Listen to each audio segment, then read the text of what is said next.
buen día, embajadores. Les doy la bienvenida al curso introductorio de la economía. En primera instancia, vamos a definir la misma.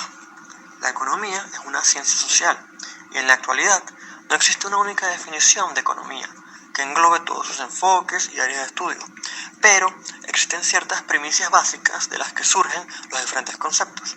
Por lo tanto, una primera definición general podría ser que es una ciencia que estudia las relaciones sociales que afectan a los procesos productivos, distributivos, de consumo e intercambio de bienes y servicios escasos, con el fin de satisfacer las necesidades de los agentes. En palabras simples, la economía busca cubrir necesidades infinitas con recursos finitos. Esta problemática anteriormente mencionada la viene vinculando con lo que sería el proceso político, ya que ambos tienen como objetivo alcanzar el crecimiento económico sustentable, ya sea por razones distintas, mediante la utilización eficiente de los recursos de la nación, asegurando cosas como el pleno empleo, la estabilidad de precios, una justa distribución de la renta y más. Claro que siempre tomando en cuenta las necesidades existentes. Por otro lado, estudia los mercados financieros, los tipos de interés y hasta los precios de las acciones. Ahora bien, cuando nos hablamos de campos de estudio de la economía, tenemos dos grandes campos, la macroeconomía y la microeconomía. La macroeconomía estudia el fenómeno de la economía en su conjunto, o economía agregada, la cual aborda temas como el análisis del Producto Interno Bruto, o PIB, determinación de tasas de inflación, tasas de desempleo, política fiscal y monetaria, relaciones financieras y comerciales entre naciones y otros. En pocas palabras, la macroeconomía es una perspectiva general de las cosas, los actores económicos en la misma son globales, son países enteros, y el PIB vendría siendo una observación de la producción total de un país. Tú sumas todo lo que produce un país, carros, agricultura, todo, y lo sumas, y ese vendría siendo el PIB, el Producto Interno Bruto. Ahora bien, en microeconomía tenemos que la misma analiza el comportamiento de componentes específicos como las industrias, las empresas, las economías domésticas. Es como analizar la economía con un microscopio. Se estudian temas como fijación de precios, comportamiento del consumidor, efectos de una subida de impuestos en el trabajo o en el ahorro de los individuos, propensión marginal al consumo, propensión marginal al ahorro, entre otros. En pocas palabras, viene siendo la perspectiva individual, y estos actores económicos que se desenvuelven en ella son concretos, son personas, son empresas, y lo que se vigila no es el PIB, sino la cantidad producida, pero de una sola empresa. Entonces en la macroeconomía tenemos países enteros y vigila lo que buscan todo el país entero, que serían todas esas empresas que lo componen. En la microeconomía, como dijimos antes, bien vista en un microscopio, tú ves en el país, ves una empresa específica, una persona específica, un conjunto concreto. En la economía existen algunos principios económicos, los cuales constituyen un conjunto de ideas que unifican el campo de estudio de la misma, ofreciendo una visión panorámica sobre su objeto de estudio. Cabe destacar que estos principios tratan de explicar o de darle respuesta a tres preguntas.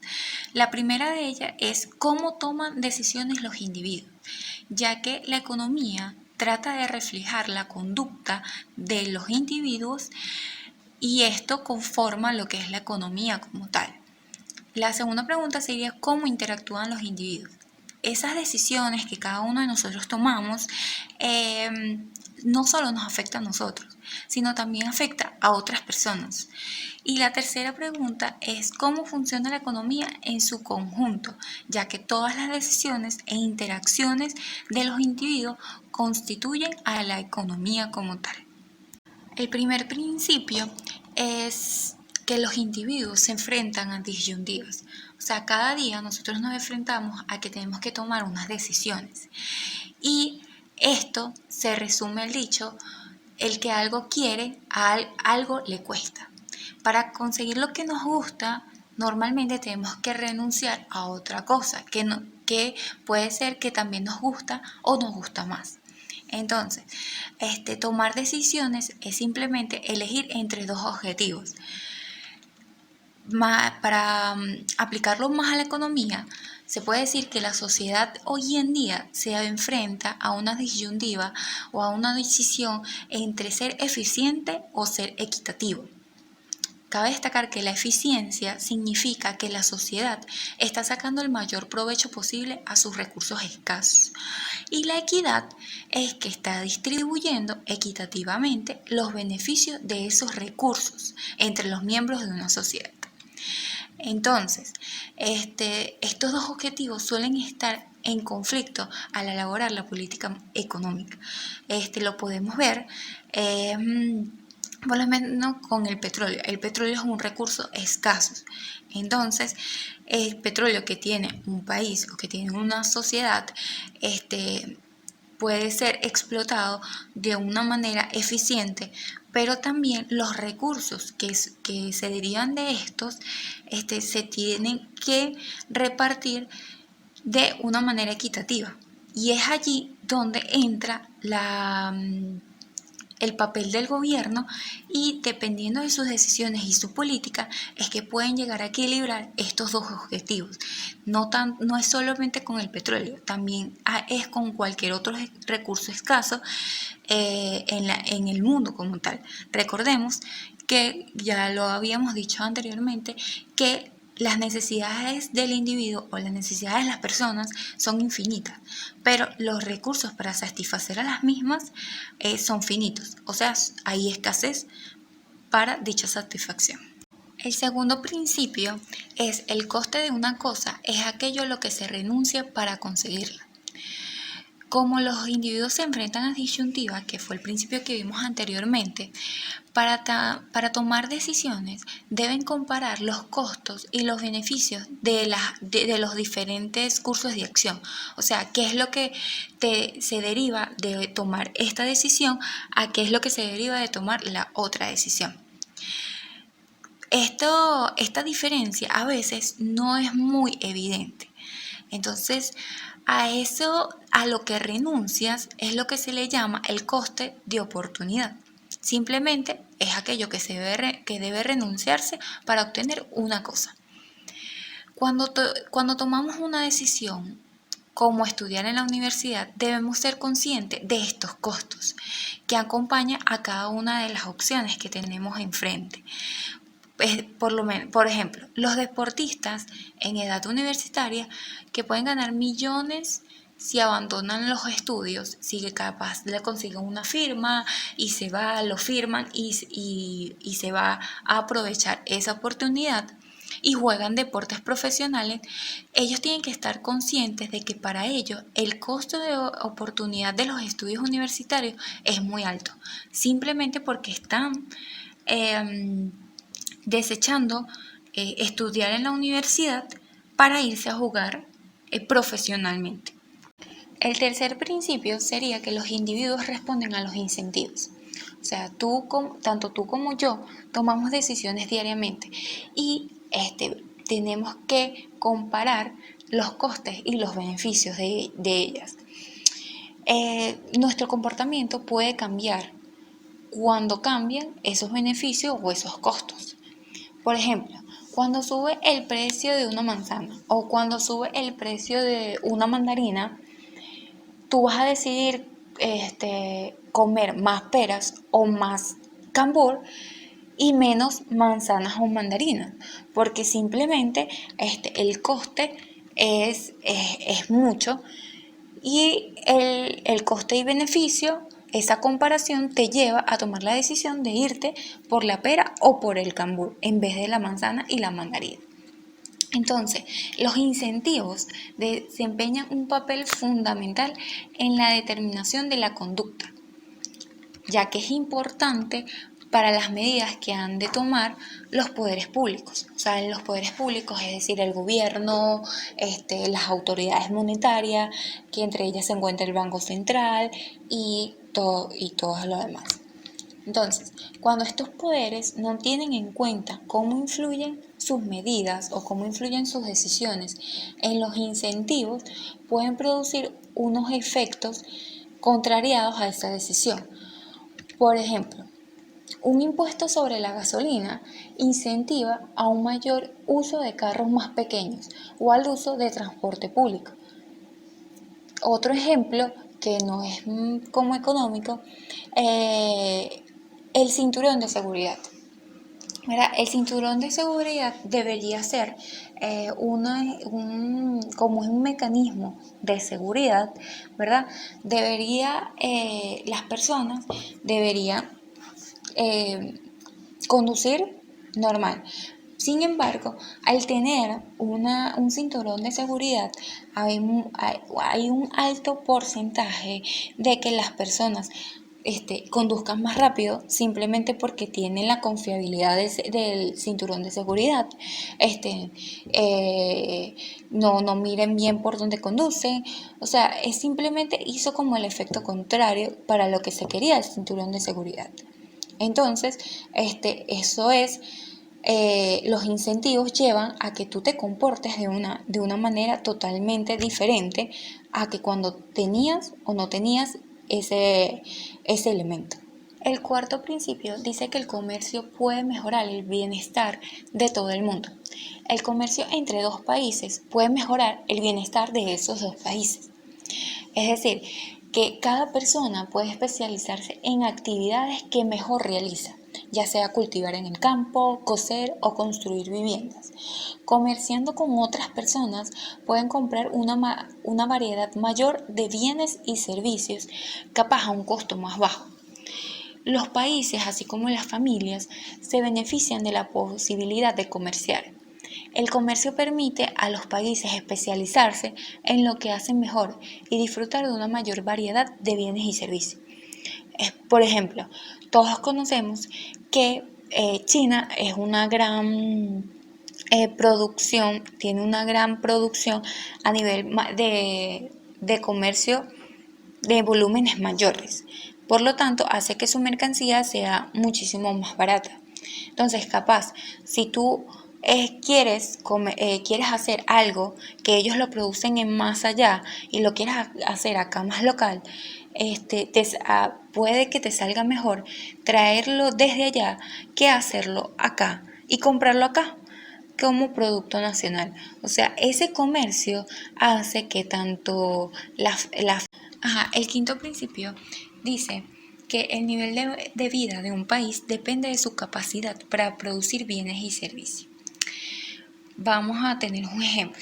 En el año 2003, la renta del estadounidense medio, la renta es como el ingreso, lo que cobra, fue de $37.500 y la del mexicano de $8.950 y la del nigeriano de $900. Estas diferencias reflejan que en algunos indicadores de calidad de vida, por ejemplo, que hay una mayor asistencia sanitaria, una mejor nutrición, una mayor productos de televisión, más automóviles, o sea, que dependiendo de la ciudad o del país donde vivas, tú puedes obtener esto sin mayor complicación o capaz no lo puedes llegar a obtener y así. Entonces, la relación entre productividad y los niveles de vida también tienen implicaciones para la política económica. La política económica son aquellas que se la dictan las autoridades monetarias y el gobierno. O sea, se juntan esas y conforman la política económica. Entonces, cuando nos preguntamos cómo afectará una medida a los niveles de vida, la pregunta clave es cómo afectará a nuestra capacidad de producir bienes y servicios. Para elevar los niveles de vida, los responsables de la política económica tienen que elevar la productividad, asegurándose de que los trabajadores tienen un buen nivel de estudios, poseen las herramientas necesarias para producir bienes y servicios y tienen acceso a una mejor tecnología. Casi todas las diferencias existentes en la actualidad de los niveles de vida entre los diferentes países son atribuibles a las diferencias existentes entre la productividad que tienen los mismos. Simplemente, ¿qué es productividad? Es la cantidad de bienes y servicios producidos por cada hora de trabajo en el país. En los países que los trabajadores pueden producir una gran cantidad de bienes y servicios por unidad de tiempo o cada cierto tiempo, la mayoría de las personas disfrutan de un elevado nivel de vida. En los países cuyos trabajadores son menos productivos, la mayoría de las personas llevan una existencia más precaria. Asimismo, la tasa de crecimiento de la productividad de un país determina la tasa de crecimiento de su renta, es decir, la tasa de crecimiento del ingreso de los individuos que conforman esa sociedad.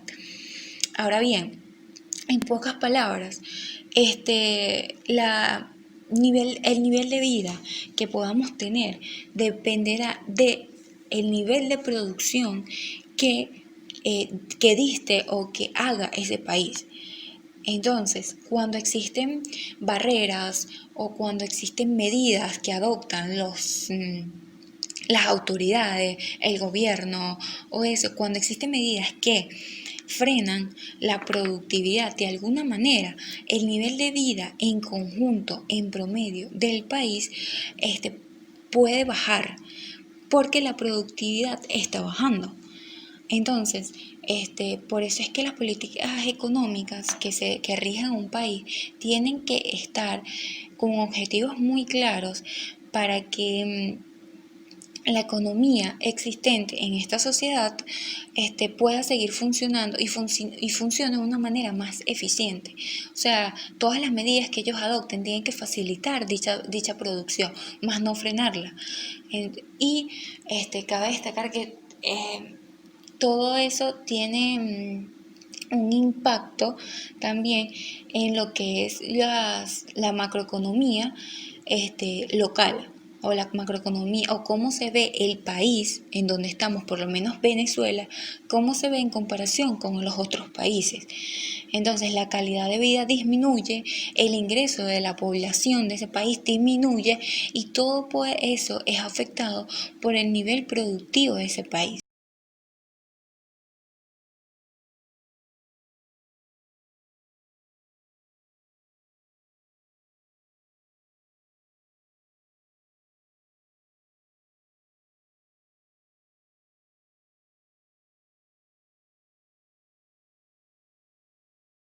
Sexto principio. Los precios suben cuando el gobierno imprime demasiado dinero. En la mayoría de los casos en los que es alta o persistente la inflación o aumento del nivel general de los precios de la economía, el culpable resulta ser siempre el mismo, el crecimiento de la cantidad de dinero. Cuando un gobierno crea grandes cantidades de dinero, su valor disminuye. Por ejemplo, en Alemania a principios de los años 20, cuando los precios se triplicaron en promedio todos los meses, la cantidad de dinero también se triplicaba todos los meses. La historia económica de los Estados Unidos, aunque es menos espectacular, también apunta a una conclusión similar. En el caso de los años 70, la elevada inflación fue unida a un rápido crecimiento de la cantidad de dinero circulante. Sexto principio. Factores de producción. Son las mercancías o servicios que utilizan las empresas en sus procesos de producción. Los factores de producción se combinan para obtener productos, mientras que los productos consisten en la variada gama de bienes y servicios útiles que se consumen o que se utilizan para producir otros. Se clasifican en tres grandes clases. El primero son los recursos naturales, dones de la naturaleza a nuestro proceso de producción. Su remuneración se da por renta. El trabajo, la segunda clase de los factores de producción, es el tiempo humano dedicado a la producción. Su remuneración se da por el salario. Y el capital son los bienes duraderos para fabricar otros bienes. Su remuneración se da por beneficio. Habiendo culminado con la sección de factores de producción, ahora vamos a hablar de los términos más utilizados y asociados con economía. El primero que tenemos es el Banco Central. ¿Pero qué es un Banco Central? Los bancos centrales son las autoridades monetarias del país que posee una moneda de curso corriente que éste imprima.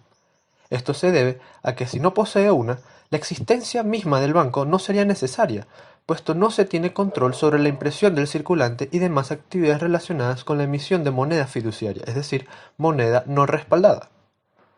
En este sentido, tiene la responsabilidad fundamental de preservar el valor y la estabilidad de la moneda de su país, así como proporcionar de manera coordinada con el gobierno central las condiciones monetarias, crediticias y cambiarias para el desarrollo y crecimiento adecuado de toda la economía. También destaca por ser el ente rector del sistema financiero y de la política monetaria de un país. Esta última no es más que el conjunto de acciones que tiene como propósito regular la circulación monetaria, buscando la estabilidad del valor del dinero y la disponibilidad del crédito para todos los sectores de la economía, evitando de esta manera la aparición de desequilibrios comunes como pudieran ser las salidas de capitales, o sea, las salidas de dinero hacia otros países. Por último, se tiene tal vez una de las más importantes y críticas tareas que poseen los bancos centrales. Se trata del control de la inflación. La cantidad de dinero que debe circular en una economía y cómo ésta será valorada por los agentes no es un cálculo sencillo de determinar, pero cuando se imprime para fines que no tengan como objetivo aumentar el producto o la productividad del país, sino financiar el gasto del Estado o cubrir el déficit fiscal del mismo, esta acción tendrá como consecuencia un aumento de la inflación esperada y del nivel de precios dentro del país. El deber ser de un banco central es mantener un nivel de inflación bajo, estable y predecible, para contribuir con un sólido desempeño económico y así elevar el nivel de vida de los ciudadanos. Entendiendo cuáles son las funciones que cumple un banco central dentro de la economía de un país, ahora pasamos a otros términos relacionados con economía más comunes, como por lo menos es la escasez. La escasez no designa la falta absoluta de un bien como muchos creen, sino la relativa insuficiencia de éste con respecto a la demanda de los consumidores. No existe escasez de aire, por ejemplo, puesto que este bien está disponible de forma libre. En cambio, todos los bienes y servicios que se comercian por un precio son escasos. Entendiendo lo anterior, puede darse el caso de que haya pocos bienes de cierta clase que no se consideren escasos. Desde el punto de vista económico, una piedra que no sea de utilidad para la construcción y que no sea valorada por sus características estéticas no es un bien económico, pues no existe demanda para ella, por más que sea única en su especie y por lo tanto escasa en el sentido básico del término. De allí que uno de los problemas centrales de la economía sea estudiar las formas en que las diversas sociedades asignan los recursos escasos existentes a las infinitas posibilidades, pues producir más cantidad de un bien o servicio implica, necesariamente, que se produzca menos cantidad de otros. Este problema, que en las sociedades modernas se refiere en gran parte al respectivo papel que asume tanto el mercado como el sector estatal, ha dado lugar a un amplio debate entre los partidarios de la planificación y los de la economía libre. Otros términos muy utilizados dentro de las conversaciones de economía, sobre todo en Venezuela, son aquellos que tienen que ver con la inflación y rara vez con la deflación. En cuanto a la inflación, se considera la inflación el incremento generalizado de los precios de los bienes y servicios a lo largo de un periodo de tiempo de manera prolongada que produce como consecuencia un descenso del valor del dinero y por lo tanto de su poder adquisitivo en manos de la población. El último se entiende como la posibilidad que tienen los agentes para la compra de bienes y servicios. En el caso de la hiperinflación venezolana, se considera hiperinflación cuando se supera el 50% de aumento en los precios mensual, y esto se mantiene por aproximadamente 8 meses.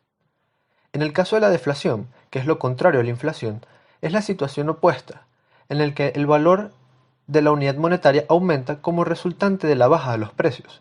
Se produce deflación cuando la masa monetaria crece a un ritmo menor que la oferta total de bienes y servicios.